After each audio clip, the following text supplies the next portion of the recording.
नाश्ता तो हो गया, भोजन की जरूरत है? समझ नहीं आया। नाश्ता हो गया, जरूरत है भोजन की? है? अच्छे से बोलो तो। दूसरे भोजन की जरूरत तो नहीं है? सब ठीक है? बना नहीं क्या बनाने वाली है?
साक्षात ब्राह्मण परम पूज्य बसवमती माता जी की, आरिका संघ की।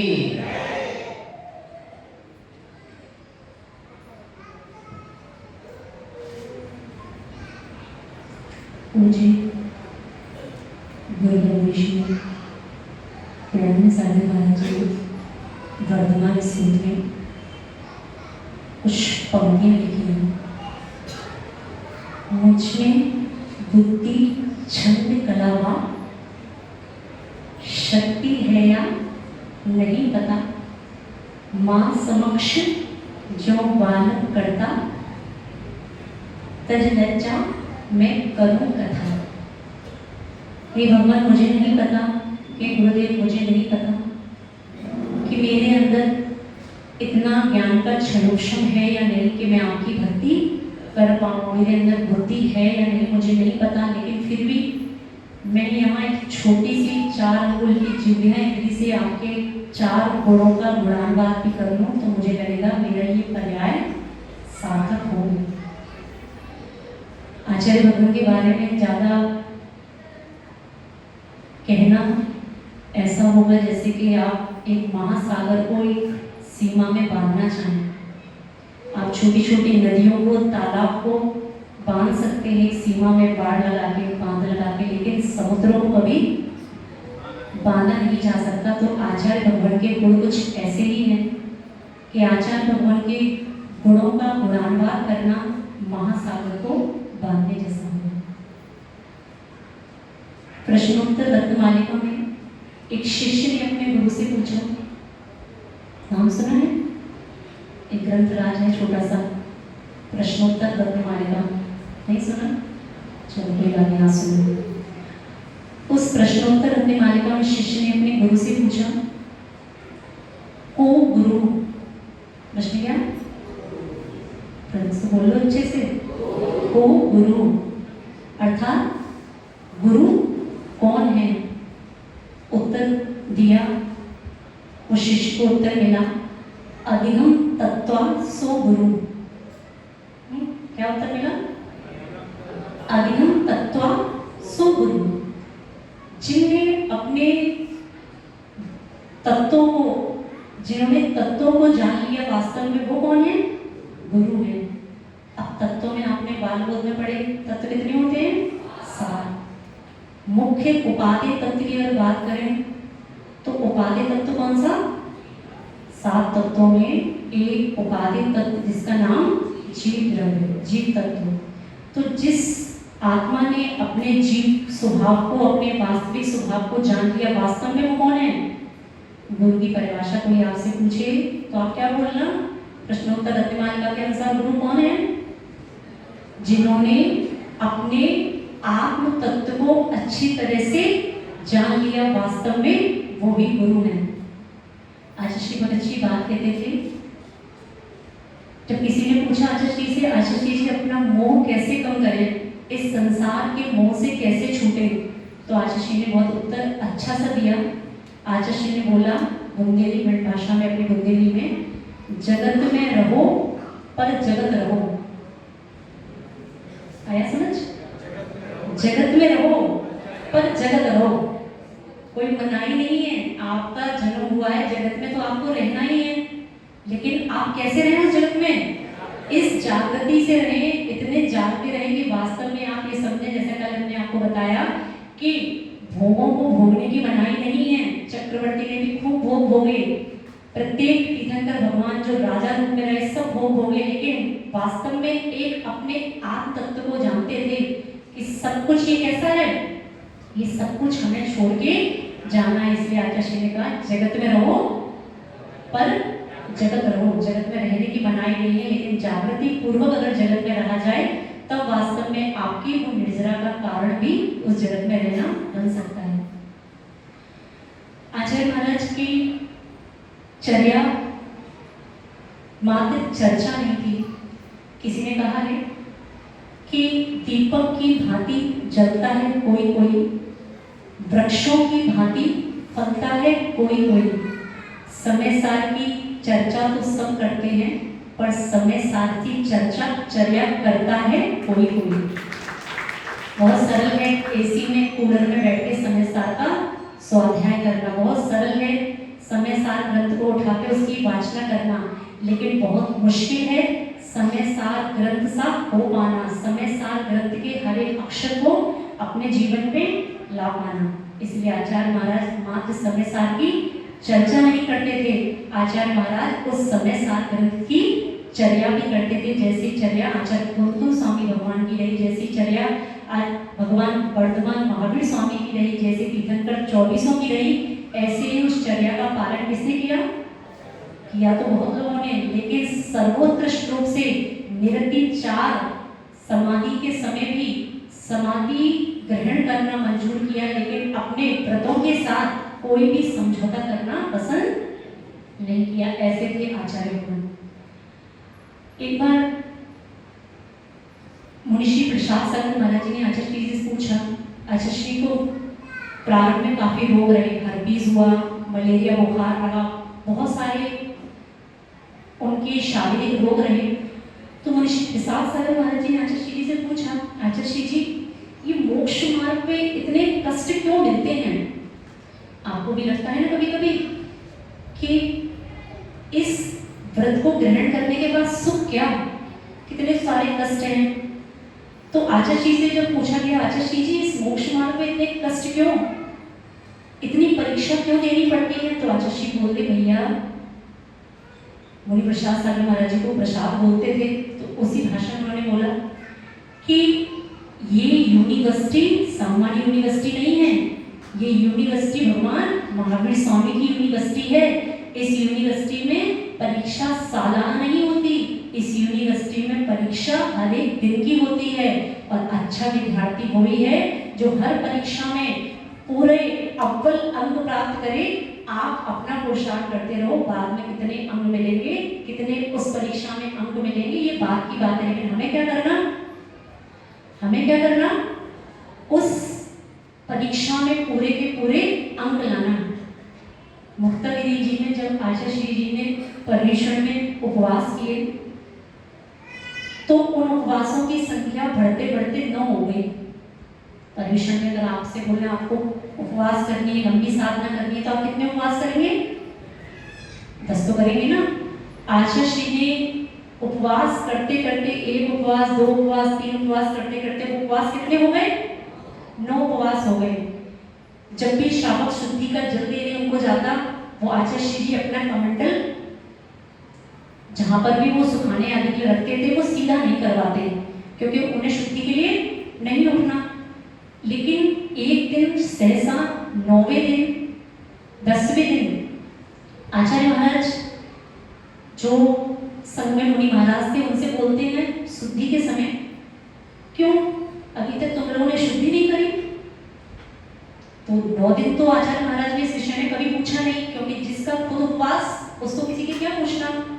जब 10वें दिन आचार्य महाराज से सुना कि क्यों शुद्धि नहीं करी, तो मुनि महाराजों को लगा आज आचार्य श्री जी शुद्धि के लिए हमसे क्यों पूछ रहे हैं।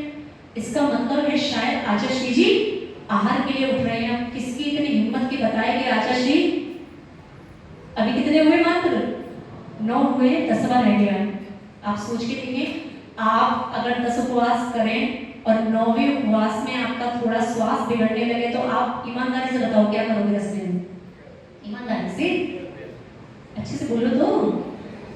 अरे डरना नहीं है माता जी से, जो है सो बोलो। आप जान लगा के, पूरी जान लगा के, पूरी शक्ति झोंक दोगे, लेकिन 10वां हमारा होना चाहिए, नहीं तो बक्की पे बैठने को। समझ में आ रहा है? आपको लगेगा आपकी 9 दिन की मेहनत सारी कैसी हो गई? बेकार। आपको एक क्षण भी ये ख्याल नहीं आएगा कि हमारे कर्मों की निजरा कितनी हुई। आपको ख्याल आएगा तो क्या? आपको ख्याल आएगा तो बग्गी का, घोड़े का, उस सम्मान पत्र का, उस प्रशस्ति पत्र का, कि अगर एक और कर लूंगा तो सम्मान हो जाएगा, और 9 पे अटक गई गाड़ी। अच्छा ईमानदारी से बताओ ऐसा है कि नहीं है? एक बार ईमानदार करके बोलो, हाँ माता जी ऐसा ही है। अच्छे से आचार्य श्री जी को अब इसीलिए कहते हैं उनको इस युग के महापुरुष। समझाना आपको ये है कि इस युग के महापुरुष उनको क्यों कहते हैं। जब आचार्य महाराज ने 10वें दिन कुछ शुद्धि के लिए पूछा, तब मुनि महाराजों को शंका हुई कुछ गड़बड़ है। आचार्य श्री जी आज आहार के लिए उठना चाहते हैं, और वैसा ही हुआ। आचार्य श्री जी आहार चर्या के लिए उठ गए। जब आहार चर्या से वापस प्रत्यक्ष ध्यान की विधि होती है, उसके लिए आचार्य श्री जी बैठे, तो एक मुनि महाराज ने हिम्मत करके पूछ ही दिया। हिम्मत भी चाहिए ना अपने गुरु महाराज के ऊपर प्रश्न चिन्ह उठाने के लिए। आचार्य श्री जी आज तो उत्तम ब्रह्मचर्य का दिन था, आज तो 10वां दिन था। आचार्य श्री बोलते मुझे पता है, मुझे पता है, कल मुझे सामायिक में बैठने में थोड़ी सी असुविधा हुई। कल शाम की सामायिक में मुझे थोड़ा सा अपना आसन लगाने में परेशानी हुई, क्योंकि उपवास कितने हो गए थे? एक उपवास के दिन आपको पूछें कि शाम को कहाँ थे? अब माता जी हमको क्या बताएं, आज क्या है? उपवास है माता जी। आज हम कहाँ थे शाम को? परमेश्वर पर में हमने पूछा जब भैया लोगों से, शाम को कहाँ थे? माता जी कहाँ थे? घर में माता जी कमर थोड़ी सीधी करने गए थे, 2 घंटे माता जी सोने गए थे, क्योंकि हमारा क्या था। जब उन आचार्य महाराज को लगा कि हमारी सामायिक में हमें बैठने में दिक्कत हो रही है, तो आज तो थोड़ी सी परेशानी हुई, हो सकता है कल और 10वां उपवास करने के बाद वो सामायिक में बैठना ही ना हो पाए, और हो सकता है वो सामायिक में मुझे अतिचार लग जाए। तो आचार्य श्री जी कहते हैं कल सामायिक में बैठने में थोड़ी परेशानी हुई, इसलिए सोचा आहार ले लिया जाए। क्योंकि आपने जब श्रावक साधु के 28 मूल गुण सुने हो, तो उसमें एक मूल गुण आता है सामायिक, पता है? समता वंदना स्तुति जिसको आप बोलते हैं, उसमें समता मतलब क्या? सामायिक। तो सामायिक साधु का एक मूल गुण है। उपवास क्या है? हमें तो बेटियां आपके समाज की बेटियां अच्छी हैं। उपवास क्या है? तप क्या है? ये उत्तर गुण है। साधु को कहा कि आप उत्तर गुणों का पालन करें, लेकिन पहले किसका? आपके मूल गुण में अगर दोष लग रहे हैं और आप अपने उत्तर गुणों का पालन कर रहे हैं, तो ये कुछ बात समझ नहीं आई। पहले तो साधु को क्या करना? पहले तो उसको निर्विचार अपने क्या करना? सामायिक प्रतिक्रमण वंदना स्तुति जो बताई, तो आचार्य ने बोला कि जरूरी था मुझे मेरे मूल गुणों को मैं सुरक्षित रख पाऊं। जब मूल गुण ही सुरक्षित नहीं रहेंगे तो उत्तर गुणों का पालन करके मैं क्या करूंगा? आप समझ में आ रही है आपको बात? छोटी बात नहीं है। उस समय अगर आचार्य श्री जी 10 उपवास कर लेते तो बाद में बहुत अच्छा श्रावक के लिए मनोभाव आता कहने में कि हमारे आचार्य परमेश्वरी ने 10 दिन के क्या किए उपवास। जब आचार्य श्री जी के पास कोई भी श्रावक जब कोई ऐसी बात करता कि हमको प्रतिमा के व्रत आदि बनाने हैं तो आचार्य श्री जी क्या कहते, क्या पहले क्या करो, पहले अपने आपने जो व्रत ग्रहण किए हैं उसका निर्विचार पालन करना सीखो, बाद की बातें तो सब बाद में है। तो ऐसे आचार्य परमेश्वरी जिन्होंने अपनी जीवनचर्या में जीवन काल में कभी भी किसी व्रत में कोई भी नियम में किसी भी कार्य में कभी कोई समझौता नहीं किया। एक बार आचार्य श्री जी का स्वास्थ्य बहुत खराब हुआ, शरीर में इतनी कमजोरी आई कि उठने की शक्ति नहीं बन रही थी। तो एक किसी वैद्य जी ने उपचार बताया कि मैग्नेट होती है चुंबक, अगर चुंबक पे थोड़े समय के लिए अपने पैरों को रखा जाए तो शरीर में ऊर्जा बढ़ती है। चुंबक में जो शक्ति है वो शक्ति हमारे शरीर में भी उसके हम चाहते हैं तो हमारे शरीर में थोड़ी सी ऊर्जा बढ़ती है। जब आचार्य श्री जी को बोला गया तो वो व्यक्ति जो वैद्य जी आचार्य श्री की थाली में भैया गति के जो पात्र था उसमें वो चुंबक रख के गए और बोलते हैं आचार्य श्री जी हम लोग बाहर जा रहे हैं, आप मात्र क्या कर लीजिए इस चुंबक पे 10 मिनट के लिए अपने चरणों को रख लीजिए, आपके स्वास्थ्य में सुधार होगा। थोड़ी देर बाद जब बाहर से अंदर आके देखते हैं तो आचार्य श्री जी ने उस चुंबक पर पैर नहीं रखा। कारण जब देखा गया कि आचार्य महाराज ने, इसमें कोई दोष की बात भी नहीं है कि आचार्य महाराज चुंबक पे पैर रख ले, तो आचार्य महाराज से पूछा गया आचार्य श्री जी आपने चुंबक पर पैर क्यों नहीं रखा? तब आचार्य श्री थोड़ा इशारा करते हुए बोलते नीचे देखो। जब उस वैद्य जी ने उस चुंबक को उठा के देखा तो उस चुंबक पे छोटा सा उसका मार्का का निशान था, लिखा हुआ था। कोई भी आप वस्तु लेते हैं, सोने के आभूषण आते हैं तो छोटा सा मार्का बना होता है ना, ट्रेडमार्क, उस पे छोटा सा क्या बना, ट्रेडमार्क। अब वो ट्रेडमार्क भी क्या है, क्या है, कुछ तो ज्ञान हो गया होगा थोड़े दिनों में, वो भी बीजाक्षर है। किसी भी भाषा में अगर कोई शब्द अंकित है वो भी क्या है, बीजाक्षर है। तो आचार्य श्री बोलते हैं तो उस वैद्य जी को समझ में आई, इतने महान आचार्य परमेश्वरी कि जो छोटा सा ट्रेडमार्क, छोटा सा मार्ग हमें दिखाई नहीं दिया, वो छोटा सा मार्ग आचार्य भगवान ने उसको क्या माना, ये वास्तव में क्या है, जिनवाणी के बीजाक्षर है। मैं इस पर पैर रख के द्वादशांग की अपने कैसे कर सकता हूँ? ये तो रही चुंबक की बात। आपको कुछ समझाया था कि आप भोजन करते समय क्या करते हैं, क्या करते हैं, जितना बात, जितनी गृहस्थी संबंधी चर्चा, जितनी सहेलियों को निपटाना है फोन पे, इस समय आप आचार्य महाराज की उत्कृष्ट चर्या को समझने का प्रयास करें कि ऐसे आचार्य महाराज जो बीजाक्षर पे अपना पैर भी रखना, लगता था कि द्वादशांग की अग्नि हुई, तो उस समय आप इन छोटी छोटी बातों को मात्र पूजन की अर्घ चढ़ाने का पर्याप्त नहीं है। मात्र अष्ट द्रव्यों के थाल सजा के आचार्य महाराज की पूजन कर ली, अपने आचार्य छत्ती से विधान किया, हमने बहुत बड़ा काम कर लिया, कुछ नहीं कर लिया। आपने आचार्य परमेश्वरी विधान किया, आचार्य भगवान की पूजा को आप तब सार्थक मानना वास्तव में जब आप आचार्य महाराज के गुण का, अभी वर्तमान स्रोत में आपने बात पढ़ी हो 2 दिन पहले, भगवान मैं आपसे क्या मांगता हूँ, किसी को याद है 2 दिन पहले क्या मांगा था भगवान से? क्यों श्रोताओं में किसी को याद है कि 2 दिन पहले हमने भगवान आपसे क्या कहा था कि भगवान से मांगना हो तो क्या मांगो? वो वर्तमान स्रोत में वो काव्य आया था जिसमें वो 2 लाइनें लिखी थी, भगवान मैं क्या चाहता हूँ। मैंने ऐसे पढ़ाई हो रही है, बहुत सुंदर है। एक बार मुद्रा करो डॉक्टर साहब की, एक श्रोता तो है जो कम से कम गुरु के प्रवचन अच्छे से सुनता है। भगवान मैं आपसे कुछ नहीं मांगता, भगवान मैं मांगता हूँ मात्र आपके गुण की, आपके गुणों की कड़िता।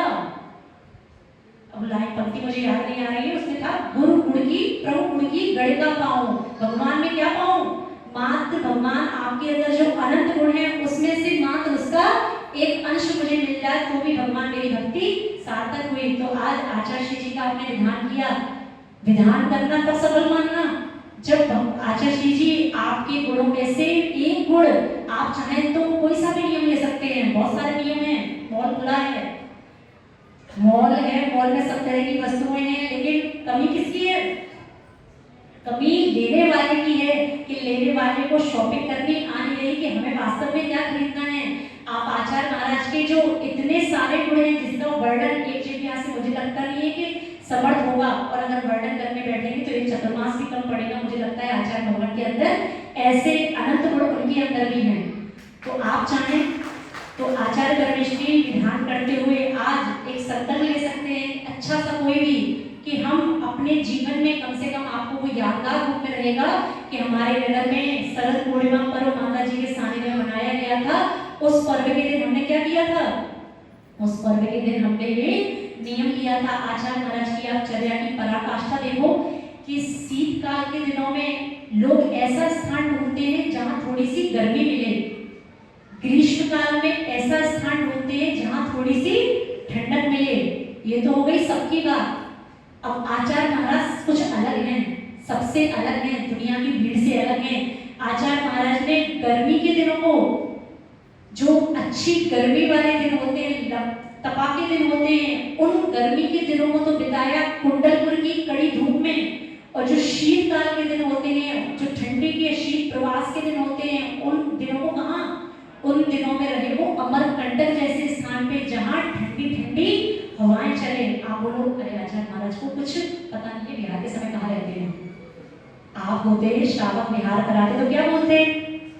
आचार्य महाराज को कैसे समझाएं, कैसे बताएं कि गर्मी के दिनों में ठंडे वाले स्थान पर रहते हैं और ठंडी के दिनों में उष्ण स्थान पर रहते हैं। लेकिन आचार्य महाराज से जब भी कोई श्रावक ये प्रश्न पूछता था कि आचार्य महाराज आप ऐसा क्यों करते हैं? एक बार आचार्य श्री जी के स्वास्थ्य रात में इतना बिगड़ा कि रात भर उनको निद्रा नहीं आई। ग्रीष्म की वेदना, प्यास की वेदना इतनी कि रात में 1:30 बजे आचार्य महाराज की निद्रा खुली, और वो 1:30 बजे से सुबह तक उन्होंने सामायिक की। सुबह मुनि राजा ने पूछा आचार्य श्री जी आप सोए नहीं? आचार्य श्री बोलते हैं ग्रीष्म की वेदना, ग्रीष्म का प्रभाव अपना चरम पे है। सुबह जब आहार चर्या का समय आया तो बिहार में रास्ते में आहार हुए, टीन शेड बने हुए थे, और एक मकान ऐसा संग था पूरा, तो कुछ व्यवस्था तो आहार की कहाँ पे हुई थी?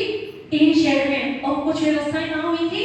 जो कमरे बने थे, मकान बने थे उसमें। लेकिन आचार्य भगवान परिवहन करके कहाँ गए? उसी टीन शेड में। तब संत के मुनिराजों ने, भैया लोगों ने बोला आचार्य श्री जी आज हम सब लोगों ने मंदिर में एक माला इस नाम की थी कि आज आचार्य भगवान का परिवहन कहाँ हो जाए? आज आचार्य भगवान का परिवहन इस मकान के अंदर हो जाए।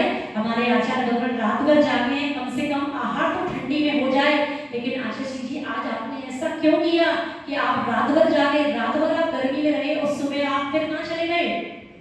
टीन शेड में, एसी में रहने वालों आप क्या जानो टीन शेड के आहार क्या होते हैं? कभी विचार करके देखना। विहार करके जब लंबा लंबा चल के जाते हैं उस समय श्रावक तो पीछे देखे, जब पीछे मुड़ के देखते हैं, और जब वो गंतव्य में आ जाता है तो देखते हैं श्रावक तो है ही नहीं। श्रावक कहाँ गया? 2 वहां पानी पीने निकल गए, 2 वहां हवा खा रहे हैं, 2 पंखा ढूंढ रहे हैं। तब समझ में आता है विहार के बाद साधु की आहार चर्या सोच के देखो। जब टीन शेड के नीचे हुई तो आचार्य महाराज का उत्तर क्या था उसको सुनो। आचार्य महाराज कहते हैं अरे कभी कभी तो निर्जरा करने का अवसर मिलता है, वो भी तुम लोग करने नहीं देते। उत्तर क्या था? कभी कभी तो निर्जरा करने का अवसर मिलता है, वो भी निर्जरा तुम लोग करने नहीं देते। उसको निर्जरा में भी तुम लोग अवरोध उत्पन्न कर देते हो। सोचो ऐसे वो आचार्य महाराज कितने भी परेशानियों को सहने के बाद आप उनके चेहरे को देख के ये नहीं बता सकते कि ये आचार्य महाराज रात भर सोए नहीं।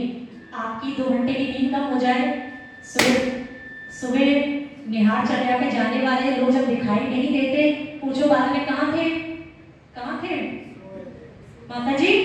1 घंटे की नींद भी अगर कम मिले तो दिन भर सुनाना कि हमें हमारी नींद पूरी नहीं हुई, रात में 1 घंटा हम जाग लिए। ऐसे आचार्य परमेश्वरी को याद किया करो, जो आचार्य परमेश्वरी अपनी पूरी रातें सामायिक में व्यतीत कर देते हैं, बिना निद्रा के व्यतीत कर देते हैं। सुबह आपके जैसे 7 बजे सो के नहीं उठते। साधु चाहे 10 बजे निद्रा ले या 11 बजे निद्रा ले, उसको अपने आवश्यक करने के लिए लगभग ब्रह्म मुहूर्त से 1-8 घंटे पहले उठना ही पड़ता है। पता है कितने बजे? कुछ पता नहीं है? बेटे को पता है, बेटे थोड़ा सा रहती है साथ में, है ना? तो ऐसे गुणों को मात्र समझना ही पर्याप्त नहीं है, मात्र सुनना ही पर्याप्त नहीं है, हम अपने जीवन में भावना बनाएं। ये आचार्य परमेष्ठी भगवान आपके अंदर जो गुण है उस गुण की एक बोलो एक कड़का एक अंश मेरे अंदर भी महाराज, मेरे अंदर भी आचार्य भगवान को प्रकट हो जाए तो मेरा जीवन कैसा हो जाए, मेरा जीवन एकदम सफल हो जाए। गुरु के दर्शन से करते तो बहुत हो, गुरु के दर्शन कैसे करो, हमने आपको प्रवचन में बताया, बताया कुछ कैसे? यार गुरु के दर्शन करो तो कैसे करो, गुरु कैसे करो? अरे पंक्ति सुनाई थी ना कुछ मेरा के भावना की। जी यार तो डॉक्टर साहब आप एक सहारे हो, वो पंक्ति नहीं है मेरा के भावना की। हाँ बोलो। साधु समीप विनय कर बैठो चरण में तिथि दीनी। एक बार बहुत अच्छी पंक्ति कहीं सुनी मैंने पढ़ी कि साधु के सामने बैठ के उनसे चर्चा करना, तो साधु के सामने बैठ के उनकी मुख मुद्रा को निहार के उनके दर्शन करना ये समुद्र में डुबकी लगाने के समान है। साधु के सामने बैठ के उनके मात्र उनको निहार के उनके दर्शन करके सब समझ लेना ये समुद्र में डुबकी लगाने के समान है। लेकिन साधु से चर्चा करने का प्रयास करना ये मात्र उस समुद्र में डुबकी लगाने की बजाय एक चुल्लू भर पानी वापस लौटने के समान है। कुछ आया समझ? साधु की आपने दर्शन कर लिए, ये आपने सागर में डुबकी लगा ली, कुछ बोलने का प्रयास नहीं, महाराज तो बोलते ही नहीं, आचार्य परमेष्ठी के पास तो खतरा होना है, सब बेकार हो गया, ये आचार्य भगवान तो हमसे बोले ही नहीं। तो वास्तव में वो आनंद आपने ले नहीं पाया, वो कर्मों की निर्जरा आपने कर नहीं पाए। तो साधु से बोलने की बजाय साधु के दर्शन, तीन चीजें मानना सीख लो। हे आचार्य परमेष्ठी भगवान, हे गुरु महाराज, आपके दर्शन का फल तो सम्यक दर्शन हो।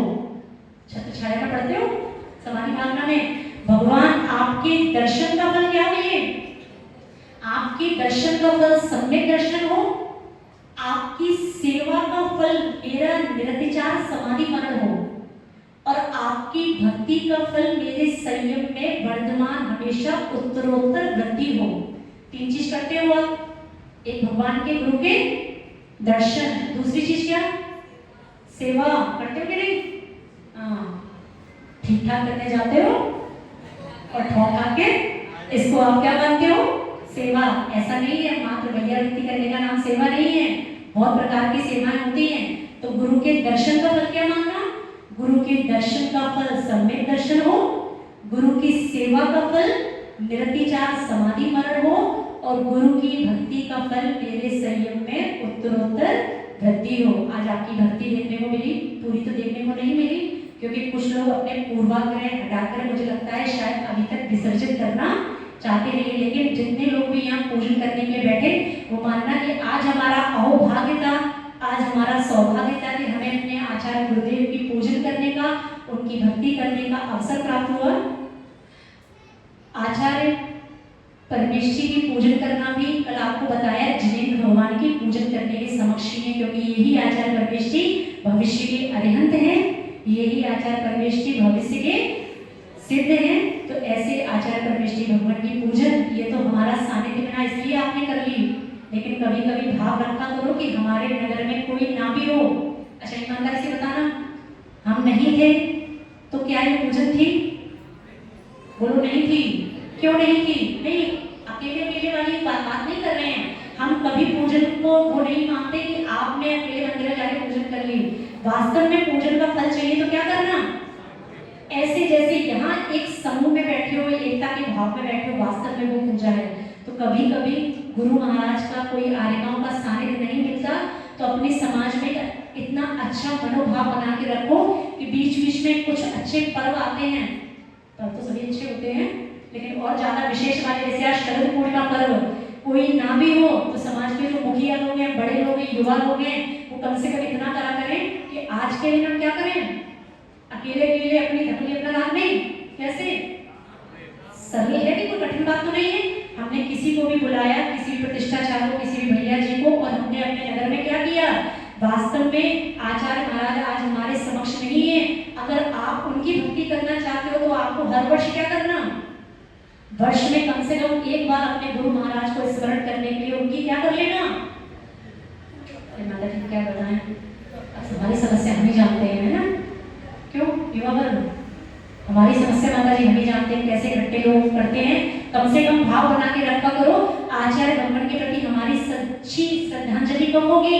आचार्य ब्रह्मण की भक्ति अब तब कर पाएंगे जब हम अपने बीच में, अपनी समाज में आचार्य परमेश्वरी भगवान के गुणों का गुणानुवाद कर लिया करें। पूज्य गुरुदेव ने आचार्य महाराज के बहुत अच्छा एक भजन लिखा है, आज थोड़ी सी सार्थकता है, 2 पंक्तियां सुनाते हुए अपनी वाणी को विराम देते हैं। ग्रीष्म की धूप में, शीत की धुंध में, उन आचार्य परमेश्वरी का स्मरण करो जो ग्रीष्म के काल में तो खुले में अच्छी धूप में तपस्या करते हैं, और शीतकाल में उस वर्षा की बूंदों में और ठंडी में तपस्या करते हैं। और हाथों को जोड़ते हुए अच्छे से, ग्रीष्म की धूप में, शीत